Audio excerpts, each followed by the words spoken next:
Sure. So I've been Trezor with Trezor for I don't know 6 or 7 years. I started as a product manager in the company when it was still quite small, 30, 40 people, and now it's actually close to 200 people company.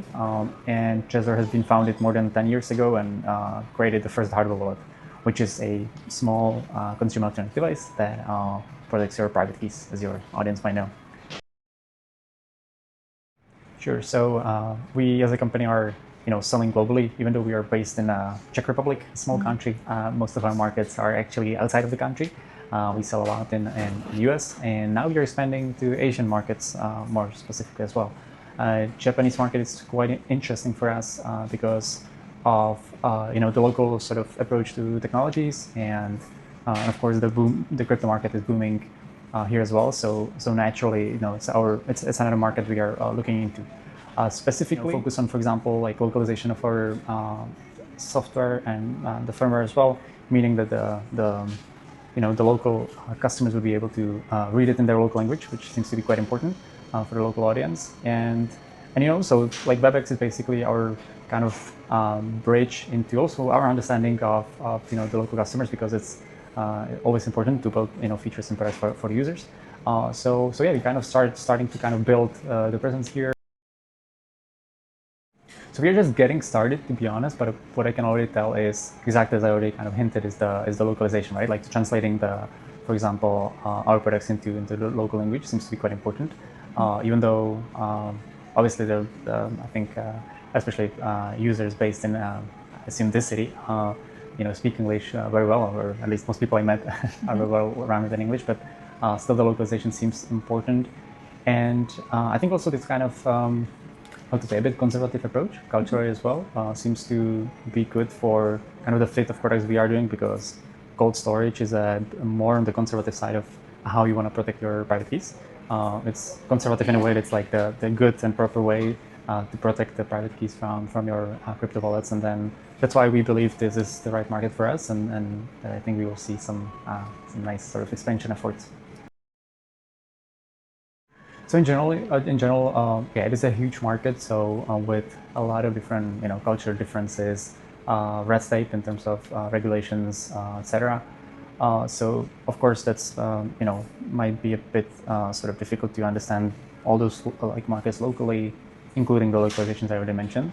But in general, it's also, as I said, like it's a huge market, and therefore like a huge opportunity for us. The crypto adoption is raising here pretty well, and therefore we want to like focus here and then see where the kind of road leads us.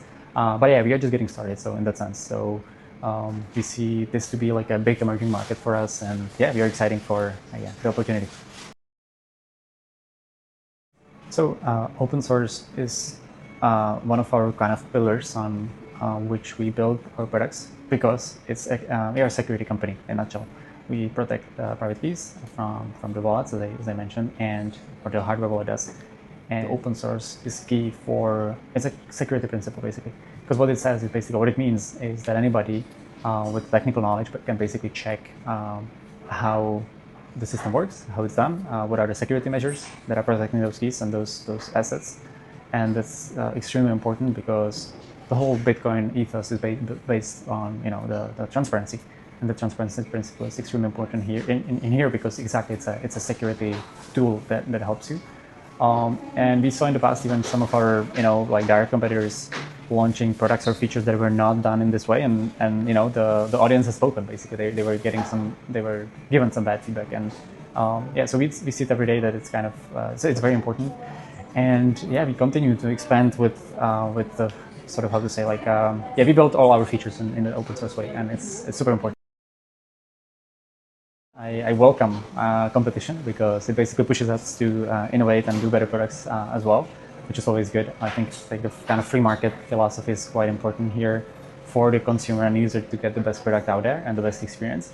So and how we do it, basically, we try to innovate, but also be fairly conservative in, again, because we are a security company, we need to be like, number one is, are we making sure that what we do is safe for the user, and that it brings the core value that the product should give, and that's security, privacy, and also usability. So these kind of three pillars we try to build around on, and I believe what is still our big advantage is the more than 10 years of having this experience of building these products, and yeah, and that's I think what keeps us at the top of the game. I guess single biggest thing I would say, I just wish more people would come into self-custody in general, because I think we, especially with more institutions adopting Bitcoin, we see more and more products such as the Bitcoin ETFs.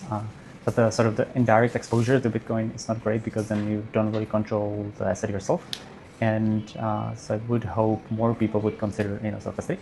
And that being said, I think for all of us in the self-custody hardware wallet market, if we create hardware wallets and the experience around them, very user-friendly and very sort of intuitive to use, then I think more people would be less worried about losing their coins, etc. And I think we are doing that quite well. I think hardware wallets are no longer some like geeky devices or some something only engineers will understand.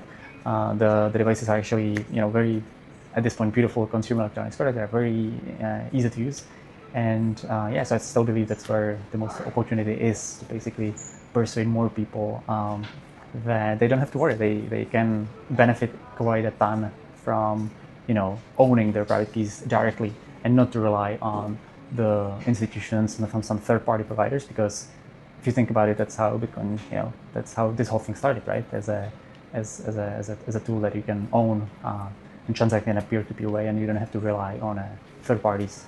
You can do so in a very decentralized way. So I would hope that would be the future.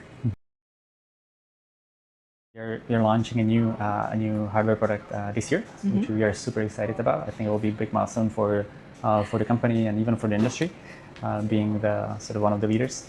And so yeah, we are super excited about that, and more news on that are coming. This year. Yes.